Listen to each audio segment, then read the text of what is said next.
За сайн байна уу та онгороос. Сайн байна. Сайхан амарч гин үү? Сайхан. Миний хүү сайхан амарч байна уу? Сайхан та бас ийм гоё шинэ байранд орсон юм биш та онгороос. Харин тийм ээ, саяхан шиг хүүхдүүд нэг ийм байр барьж надад өгөөд тэгээд гэрээ хураагаад ороод нэг 2 хонжиндээ байрч бас сайхан юм аа. Одоо сайхан байр байна уу? Амарч шин одоо.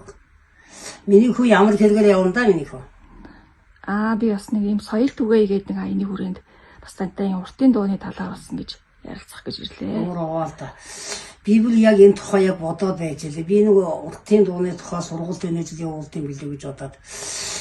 Би бол удасан дандаа өвтэйгээр их л хуураа татаа сарих тэхянадуулаад дээс ноосоо томоод шилдэг болууга томоод дээс ноосоо томоод л одоо дандаа нэвтээж хөвгтүүдтэй нэвтээж энэ оюутан сургуулийн хүүхдүүдэд зааж хийж өгч юу хүүхдүүдэд сургаж яасан бол одоо тэгээд одоо бол нэг уртын дуу барьж авдаг юм билүү гэж бодож байгаа юм. Ягаад гэвэл энэ сумуудын жагцсан хөшүүн гихтэл одоо жагсны хэдэн сум байлгахад бол жагснаа 5 6 сум байхад нь 5 6 аяараа дуулах юм.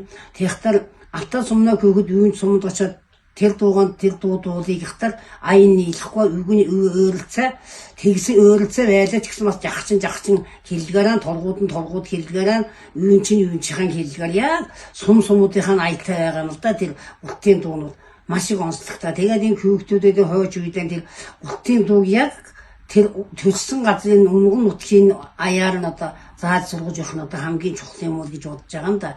Тэгээд одоо манай алтаа сумны уртын дуунд одоо 8 твтэй сүмбэрүүл гэдэг дуунд болж юм одоо гэр орноо дээдсэн одоо тийм ухааруулсан тийм үгнүүд бас орд юм л да. Тэр 8 твтэй сүмбэрүүл нар саран барилсан насан өрөвдөн барилдан төгслөө биш хожоо хоёр гिचгээд ингээд байшин гэрийг барина гэдэг чинь багны сайнаар барина, баг ихэн хүндлэнэ гэдэг чинь ухааны дээдээр хүндлэнэ. Хатхуур гэрийг барина гэдэг чинь хараасын сайнаар барина, хамаг олноо хүндлэнэ гэдэг нь ухааны дээдээр хүндлэнэ. Утас гэрийг барина гэдэг чинь үнний сайнаар барина, улс орноо хүндлэнэ гэдэг чинь ухааны дээдээр хүндлэнэ.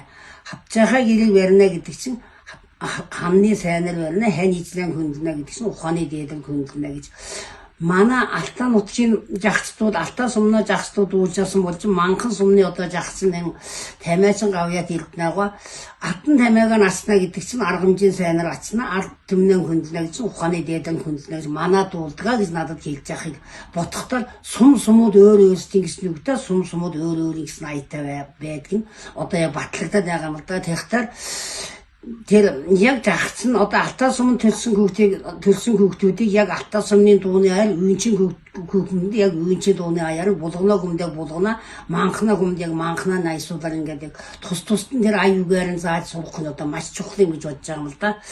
Тэгээд энэ газрын дээрвийн хэллэг одоо үндэснээ хэллэгийг олж авъя гэвэл одоо яг энэ уртын дуунд бол байгаа юм. Алтан арлын намтан гэдэг нэг уртын дуу байд юм аа. Тэр уртын дуу нь одоо тэгээд алтан арлын намтан сайхан, асал жийжин сургаалжин сайхан, зөөж буухад зүлэг сайхан, зөөлөж хөндлөхөд ээж сайхан, төөрүүлж уучхад толгой сайхан, товчилж хөндлөхөд ээж сайхан, шалж наадахад шатар сайхан, шалгаж хөндлөхөд ээж сайхан гэж ингэж дуулаад арбан бадаг дуу байдیں۔ Тэгээд би яг нэг ганц бадгийг нь аялаад өгье л да. Алтан аралин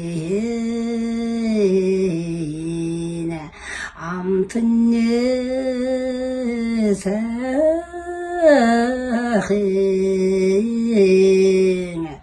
асрала тэжи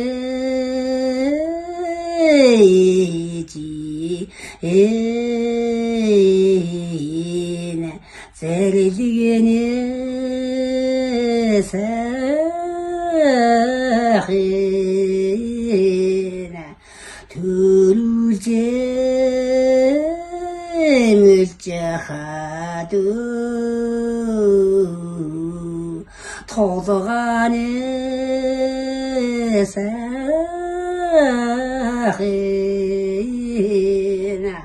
тоочолажээ гүнэлтэхад ижмодо сайхан гэх мэт энэ одоо ингэж дуулагдсан юм аа. Тэгээд энэ арбан бадаг дуу байд юм.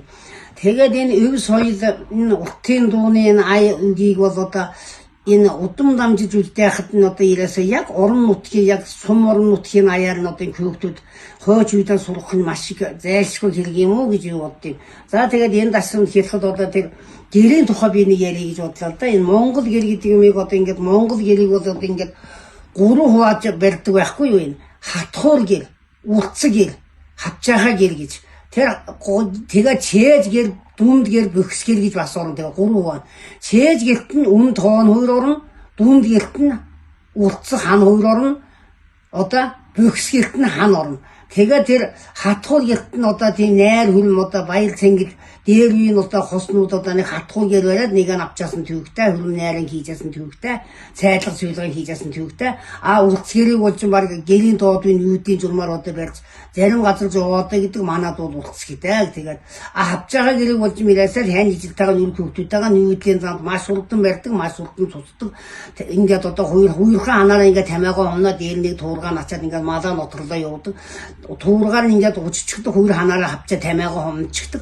Тийм жишээд одоо ингээд байсан одоо тэгээд ийм сайхан уламжлалаа нэг хүүхдүүд нь одоо үлдэхад энэ гадна талаас нь ингээд харах өнгөц хэмэс яг дотор нь ороод одоо ингээд яг хаалгын нэгэд гэрт нь ороод одоо ингээд яг аяг шаазангаас нь эхлээд одоо ингээд цай ууга арчаад цай уудаг шиг одоо яг ингээд уртын дууга нэг уртын дуу задлсан байхад тэр уртын дуунд ямар үг өгүүлбэр орж яана гэдгийг нь онцлон анхаарад за энэ бадагдал юу харуулж яана энэ бадагдал юу харуулж яана гэдгийг үг үсгээр нь ингээд яг тайлбарлаад одоо ингээд ийм учиртай байдсан байж ийм ёстой байдсан байж гэдгийг нэг улсууд хүүхдүүд ухааруулж өгөх нь зүйтэй юм уу гэж бодож байна. Тэгээ зүгээр уртын дуу гэсэн нэг том тоонон дор ёохш уртын дууны үг бадаг дээр задлаж сурталчилж дуулууд сурах нь их чухал юм уу гэж бодож байна.